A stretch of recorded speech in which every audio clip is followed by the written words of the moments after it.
जिल्हा परिषद आणि पंचायत समितीच्या मतमोजणीला आता सुरुवात झालेली पाहायला मिळते। मी सध्या आलो खेड तालुक्यामध्ये, या ठिकाणी पाहतो की सध्या सुरुवातीच्या काळामध्ये जे टपाली मतदान आहे त्याची मोजणी सध्या करताना पाहायला मिळते। मोठ्या संख्येने या ठिकाणी कर्मचारी सुद्धा या ठिकाणी दाखल झालेले पाहायला मिळते आणि सुरुवातीच्या टप्प्यामध्ये या ठिकाणी जे टपाली मतदान आहे त्याची मोजणी सध्या या ठिकाणी केलेली पाहायला मिळते। आपल्यासोबत निवडणूक निर्णय अधिकारी अनिल लवटे सर आहेत। सर, कशा प्रकारे सध्या मतमोजणीचा सुरू असणार आहे आणि निकाल कधी पण हाता येईल? खेड तालुक्यातील जिल्हा परिषद गट व पंचायत समिती गणांची मतमोजणी सकाळी 10 वाजता सुरू होईल। सुरुवातीला टपाली टेबलवरील मतमोजणी सुरू होईल आणि त्यानंतर तात्काळ ईव्हीएम ची मतमोजणी सुरू होईल। पुढील किमान 2 तासामध्ये सर्व ईव्हीएम ची मतमोजणी पूर्ण होण्याची तयारी या ठिकाणी प्रशासनाने केलेली आहे। नक्कीच पुढील 2 तासामध्ये या ठिकाणी जी मतदान मोजणी आहे ती पूर्ण होईल।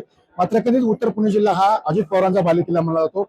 मात्र अजित पवारांचं अपघाती निधन झाल्यानंतर या ठिकाणी अजित पवारांना कुठेतरी सहानुभूती मिळते का, हे पाहणे तितकंच महत्वाचं असणार आहे। मात्र एकंदरीत एकनाथ शिंदेंनी सुद्धा या ठिकाणी 4 नगर परिषदांवरती आपला झेंडा फडकवला आहे। त्यामुळे त्यांचा सुद्धा या ठिकाणी 3 सभा घेतल्यात आणि त्यामुळे त्यांचा सुद्धा जिल्हा परिषदेवरती आपला झेंडा फडकवण्याचा निर्धार केलेला आहे। मात्र एकंदरीत अजित पवार यांचा अपघाती निधन झाल्यानंतर मतदार राजा कौल कोणत्यावर देतो हे पाहणे तितकंच महत्वाचं असणार आहे।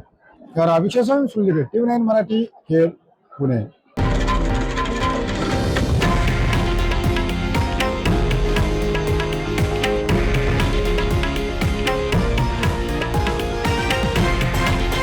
हे आहे देशातील नंबर 1 न्यूज नेटवर्क आणि आपण पाहत आहात TV9 मराठी, एकमेव।